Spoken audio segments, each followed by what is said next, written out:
And this is why I like the Alamo Draft House. You get old movies, and you also get movies you're just like, what the freak is that? And this movie is called Grand Theft Hamlet. I didn't watch a single trailer before going into this movie. I just saw the poster at Alamo Draft House, and a lot of people were watching this movie. I said, sign me up.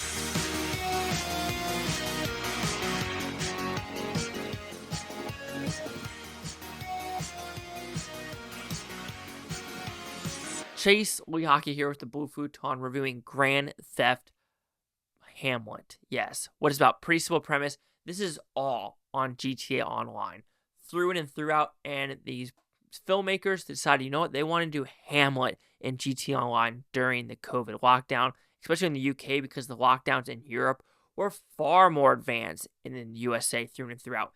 And this is just people trying to get together online and just trying to make a community, even though it's not a lot of them.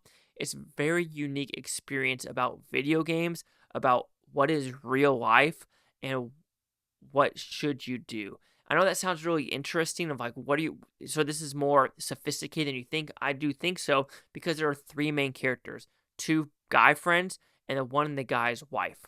And I think that's very fascinating because with that relationship, it's a little bit different with a guy who's by himself. Because the guy who's by himself, apparently he's like the last bloodline. Like he's 40-something, he has no kids, he lost his grandma or mom or something like that to COVID.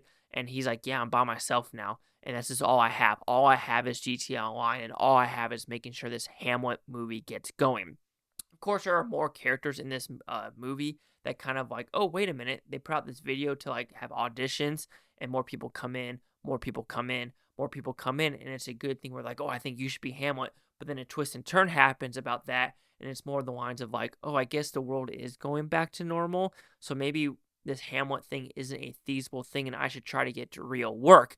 And yeah, and that's the thing too. It's like, yes, people love to play video games. People love to kind of like get out of the real world, but you cannot survive not being in the real world. Even though you have $1 billion, think of all the billionaires out there. You have Bezos, you have Musk, you have Trump, you have all these billionaires like Kevin O'Leary. They refuse to stop, right?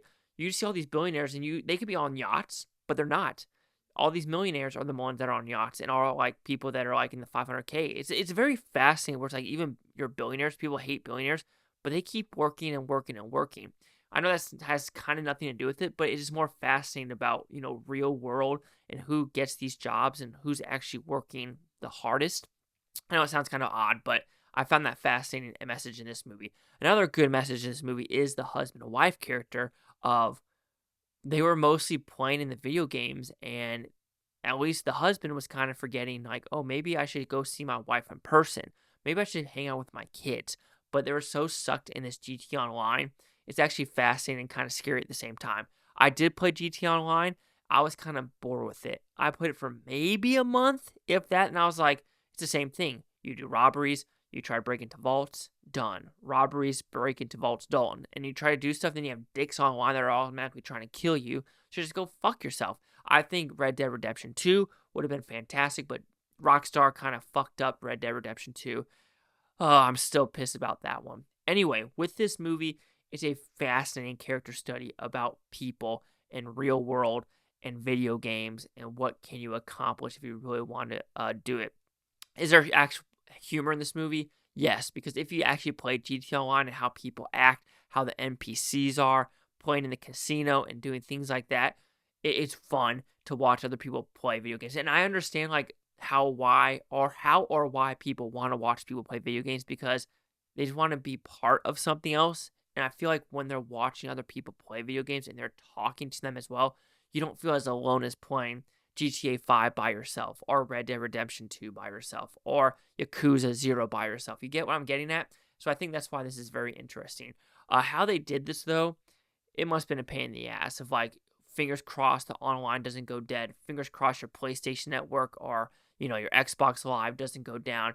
Fingers crossed the digital marketplace doesn't go down. Fingers crossed everyone can get in there at the same time and actually do this play and the microphones are working and things like that. So it could have been the biggest dud ever, but I think it was an overall success when they had I think they said 470 something actually watch it online, if not mistaken. I could be completely wrong with that number, but Grand Theft Hamlet is a very interesting film.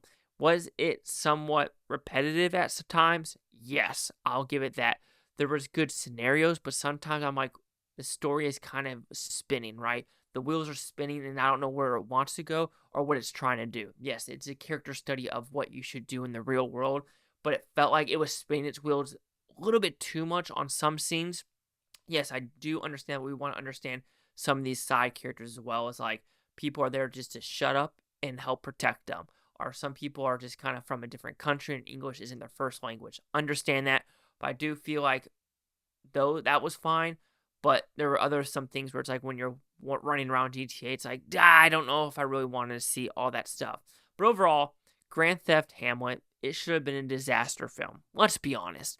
People trying to make Hamlet in GTA Online, like really? Did we really think that would work?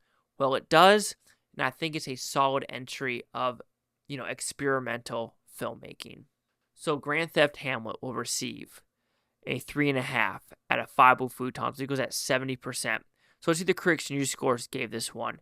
Critics a 94% with 69 of them, fewer than 50 for the audience score. Critic consensus, a startling example of using any tools at your disposal for making memorable art. Grand Theft Hamlet's experimental approach does justice by its bard.